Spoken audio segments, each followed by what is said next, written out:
My name is Lisa Kyriakides. I am the director of the Aurora United Church Handbell program. I play in our quintet EmBellished. I'm a member of Bronze Foundation. I'm the Central Area Rep for OGEHR, and I'm the newly elected Secretary for the Handbell Musicians of Canada. Today, we're going to talk about how to recover from a train wreck. So just to let you know that my name and my email are at the bottom of every slide. So I'm going to start my presentation now.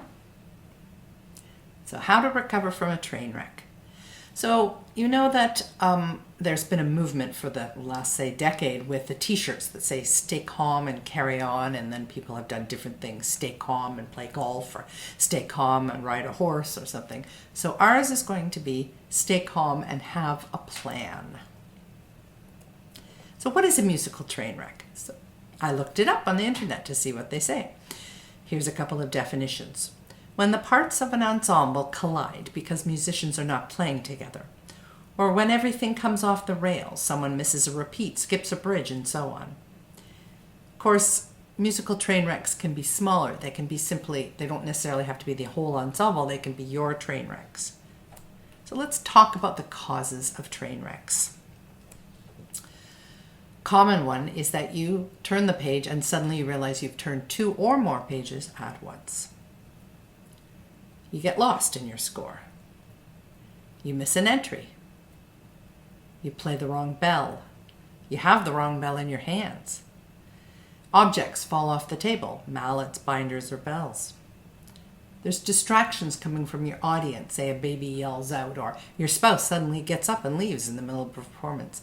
And this distracts you, which then leads you to number 2, which was getting lost in the score. There's a difficult musical passage, and this really gets you in trouble, and then you get lost, and then you're in a train wreck. Plus, so on, so on. There are lots of other causes. So here's the honest truth about train wrecks. This happens to every musician, professionals and amateurs alike, and it will happen to you if it hasn't already happened, and it may happen more than once. So I've been a musician my entire life. Let me talk to you about a few instances where I've been involved in a train wreck, or frankly, I've caused a train wreck.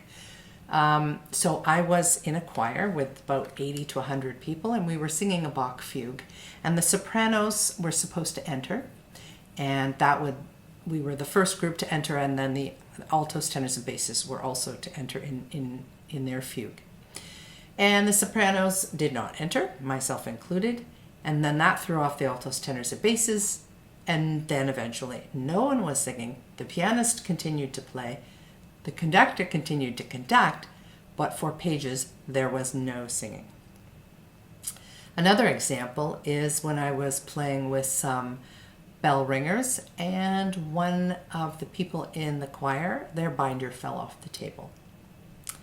Another example is when I was doing a voice recital and I was singing a German lied, which is a German song, and I blanked completely on the third verse. As I came to it, I finished the second verse and I could not remember the first words of the third verse, the German words.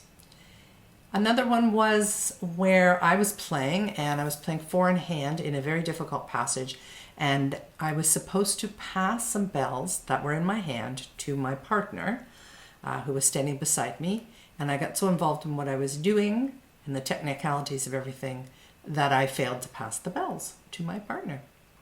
So she had to stand there without the bells to play. So it will happen to you, it may have already happened to you, and it probably will happen to you again. So what do we need to do? We need to have a plan. We need to be prepared for the inevitable train wreck, whether it be a very small train wreck like having the wrong bell, or whether it be a larger train wreck, coming in, getting lost, the whole ensemble falling apart. First thing is, know the piece well, or the pieces. Know them so that you know when something is wrong, or you know where you are, how to fix it, that kind of thing.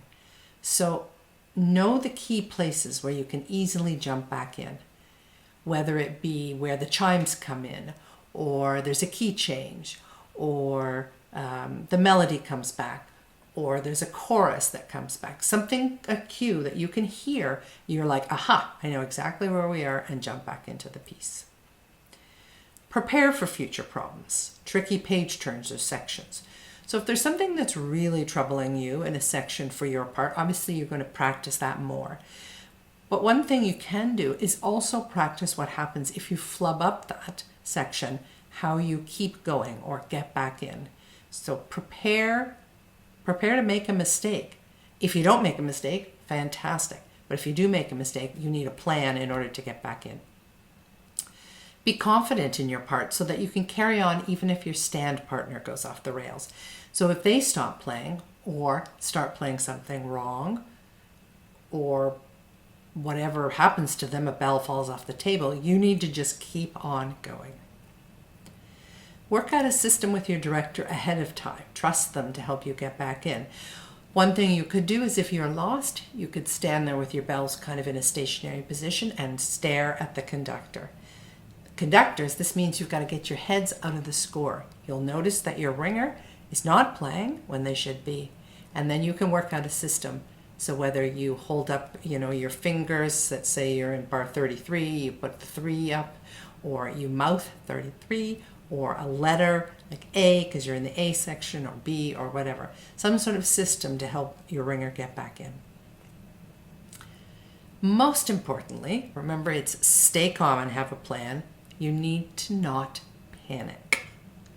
So stay calm. You can fix this. There's no train wreck that can't be fixed. And even though it might feel to you like this is the worst thing that can happen, it's really probably not that bad. So don't show your audience your mistake. Don't make a face. Don't say, oops. Don't giggle. Don't turn to your neighbor and say something. Don't show them. And again, never look at your neighbor if they make an error, right? Just keep on playing. Fake it till you make it. That's what we've got to do. It's like a performance. We've got to look at our audience as if we know exactly what we're doing, even if inside we're a little panicky. So remember that there's a big chance that the audience will never even notice the error. They don't know the piece and how it is supposed to sound. They are simply enjoying your performance. So I liken it to a forest and a tree. An audience is listening and looking at your performance, and they're looking at the entire forest. They're looking at every performer. They're listening to the piece as a whole, as a big forest. They're enjoying the movement of the hands, the facial expressions, the music that is washing over them. And more than likely, they've never heard the piece, so they don't know what it's supposed to sound like. You, however, are a tree in this forest. You're very concerned about your own part, your own tree. And so it feels super important to you, and it feels like if something happens to your part, well, then everybody must have noticed. But again, the audience is not looking at specific trees, they're looking at the forest. So unless everybody's binder were to fall off the table at the same time and the whole thing were to stop, most of the time, I would say 99% of the time, the audience has absolutely no idea that a train wreck, small or large, is happening. Therefore, after your performance, do not tell the audience about any train wrecks. Save that topic for your fellow bell ringers and have a good laugh about it afterwards. Please, if somebody comes up to you and says, oh, I really loved that piece, don't start in, oh my goodness, did you not hear in bar 25 how the bell fell on the floor and then I couldn't play for the following 10 bars, blah, blah, blah, blah, blah. Simply smile and say thank you. Let's talk about a few situations that you might come across and how you can solve them. You have the wrong bell in your hand? Then pretend to ring it and then pick up the correct one. You played the melody notes first time incorrectly? Well, then do it the same way the second time. The audience won't know. The only caveat to that would be as if it was a familiar tune, like a Christmas carol or a hymn, and they know it's wrong, then play it correctly the next time. You turn 2 pages at once? Well, just sidle up to your neighbor and play off their score until something happens. Either you have some rest and you can turn your page back, or play off their score until your score is at the right place. Your book fell off the table? Again, get close to your neighbor or go get the book. And that is a decision you're going to have to make. I would highly recommend trying to just play off your neighbor's score unless you think for some reason there's absolutely no way you could play the piece without your book. Your mallet fell off the table. If you don't need it again, then leave it. Just ignore it. If you need it, if you really, really need it, you can't be without it, then wait for some rests and very unobtrusively get it. Does what you're doing sound wrong? So here's where you really need to know the piece. And you can't just be playing with blinders on. Oh, here's my part, here's my part, here's my part. I'm not even listening to anything around me.